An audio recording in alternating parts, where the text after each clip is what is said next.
大家早晨啊，我係 Kathy。咁我哋今日要去一個比較特別嘅地方喎。咁而家我就喺美孚地鐵站啦。呢個地方咧就曾經做過監獄啦、檢疫站啦、精神病療養院啦、麻風病院啦。咁而家就經過活化咗，就變成文化展館。咁大家估唔估到我哋去邊咧？今日？就係饒宗頤文化館啊，地鐵職員咧佢就話喺 A 出口嗰度會有 lift 嘅，咁而家就搭 lift 上去先 ，Let's go。喺網上睇咧都係 B 出口近 lift 嘅，但係即係方便到輪椅人士嘅就係 A 出口啦，而 A 出口都係有 lift 嘅喎，咁我就教大家行啦，Let's go。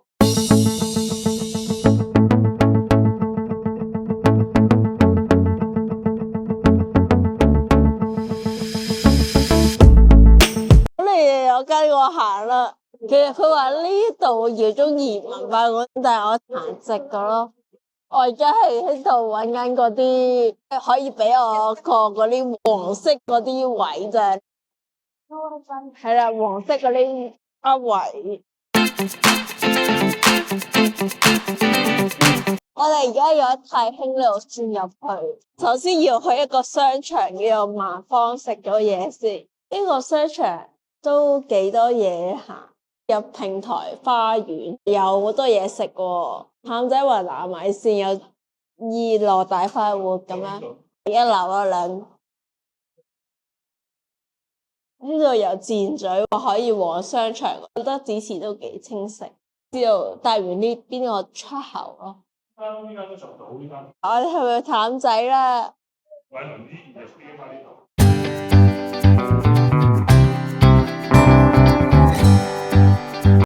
而家要上返天橋，有部 lift 嘅。依家我哋喺2樓出咗嚟，之後繼續行呢個天橋，就會去到饒宗頤文化館。天橋咧都會連接呢個萬方商場咯，所以係好方便咯。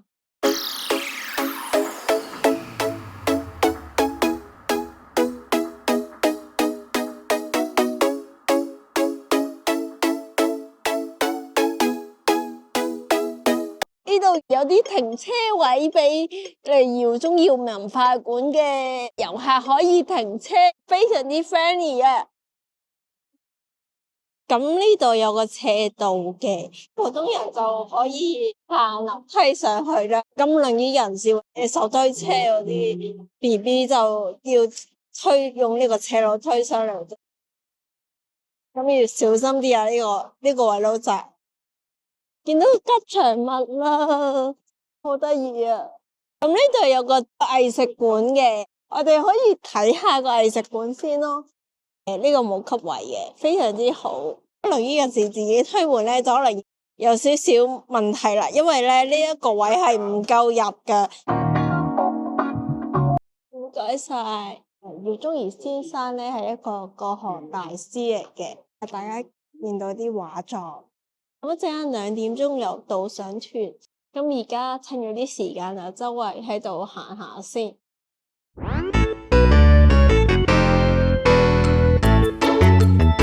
睇住新展覽籌備中啊，敬請期待，應該係有啲畫作嘅。依家咧就唔開放住，喺度繼續欣賞畫作，跟住2點鐘就參加導賞團。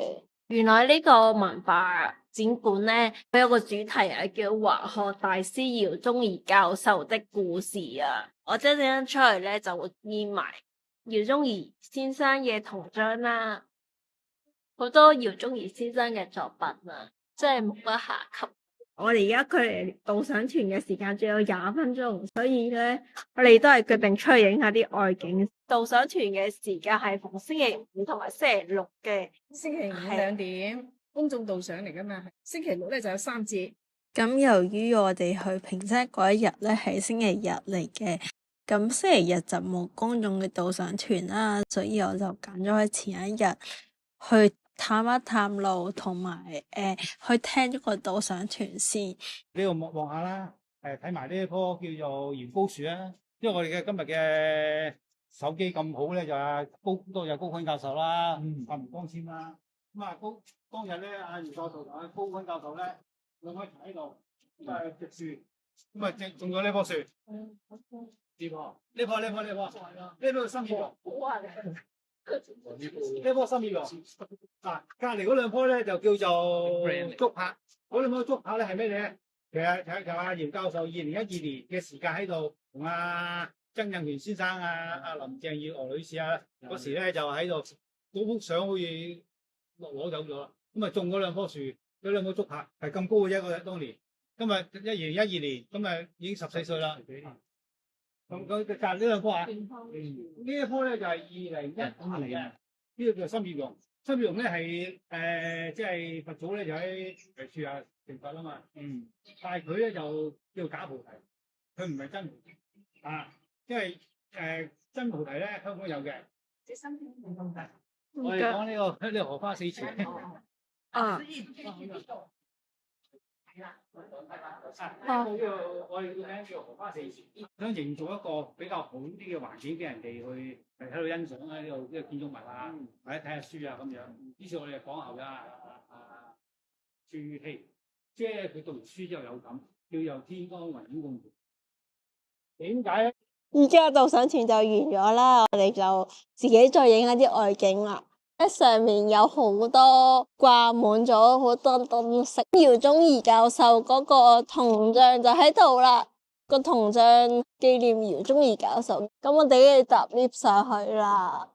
咁呢度咧就有條星林徑啦，星林徑咧夜晚咧就如果着晒燈就會好靚嘅，但而家係日頭啦，因為我上唔到去啊嘛。咁而家就請我個同事上去影俾我同大家睇啦。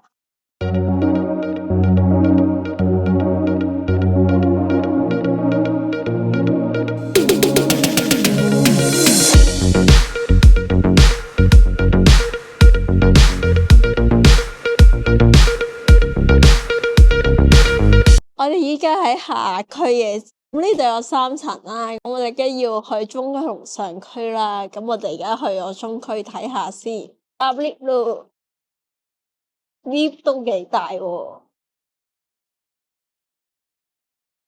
周圍嘅景色都好靚啊，好多樹木啊。呢度咧係有畫個地圖啦，即係俾大家睇下中區係有啲咩建築嘅。係有會議室、工作坊啦，辦公室、修學精舍啦、文化講堂啦、會議室。大家如果有活動都可以喺度 book 啊，有演講廳啦，有餐廳啦。咁因為展覽館喺中區都有展覽館啊。上區係俾人住咯。係啊，上區係翠雅山房，係一個文化旅館嚟嘅，好多打卡嘅地方。有得坐，一行到攰都可以坐，同埋洗手間嘅標示都好清晰。呢度係大家可以坐低傾下偈，不如一齊去下面睇下，下面係咩啊？片咁樣先好玩噶嘛。呢度係儲物室嗰啲啊，有洗手間標誌。呢度係應該唔入得噶啦，呢係辦公室嗰層，已經冇路行啦。我哋而家要去翻中區嘅一地方睇下先，好靚啊！呢度啲風景，好多樹木啊。呢度又有洗手間啦，開箱埋呢個洗手間俾大家睇啦，都好輕喎。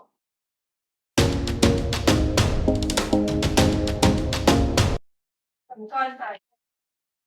一鎖咗門先，呢個洗手間都寬敞嘅。有嗰個塊鏡啦、洗手盆啦、扶手啦、緊急掣啦、封手機啦，通風都幾好喎。同埋個垃圾桶都係幾好嘅，佢係可以拋垃圾入去，即係唔使用腳踩嗰啲咯。我終於揾到一個可以挑剔嘅位啦，就係佢個擺廁紙嘅位太矮啦。繼續去睇下有咩可以影先，我哋去埋翠雅山房度睇啊。雖然唔係住，都可以睇下嘅。又有 lift 嘅呢度，好隱蔽佢。但係如果有更加多支持，會更加清晰，好靚嘅風景。住喺呢度真係好似隱世嘅仙境咁樣，少斜路嘅。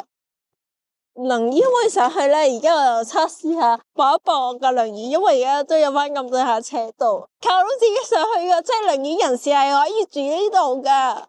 遊下止步喎，入邊會唔會係啲住宅嘅地方？有呢個升降台可以上去嘅。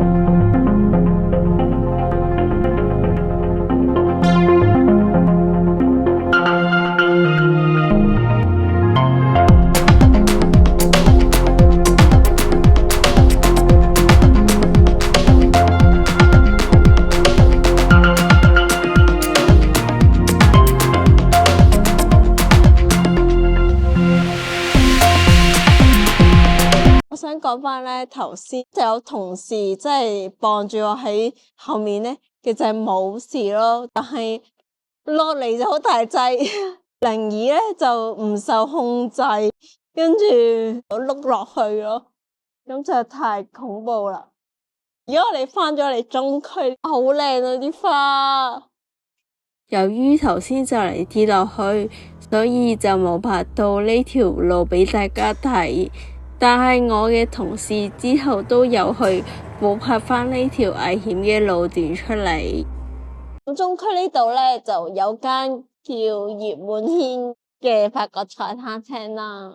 咁大家肚餓咧都可以喺度食下嘢嘅。喺呢口咧隔籬係有啲日文售賣機咯，而我睇過佢啲價錢咧都唔算話太貴嘅。呢度仲有啲環保箱，有埋啲好得意嘅圖畫，有個垃圾桶啦，就可以抌垃圾啦。我覺得幾好喎，喺垃圾桶隔籬就會有啲環保箱，可以俾人知道。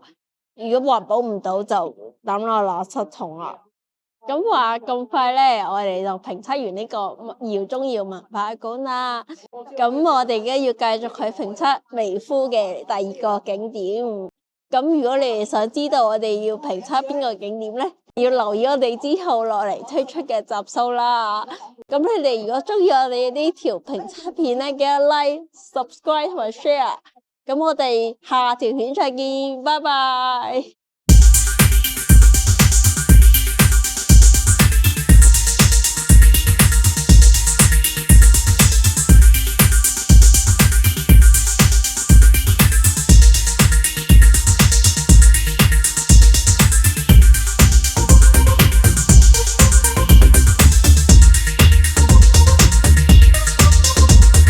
我係 Kathy 啊，咁而家我哋就要出發去。好啦，而家出咗嚟啦，而家要上大堂，要搭升降機。職員幫我撳掣，上去咯，慢慢升上去。大家係咪好想知道我哋下一集去咗邊呢？咁你哋就要留意我哋下一集啦。首先呢，你哋就可以訂閱我哋遊學天地嘅頻道，之後撳全部，咁我哋一出咗新片，你就會第一時間知道噶啦。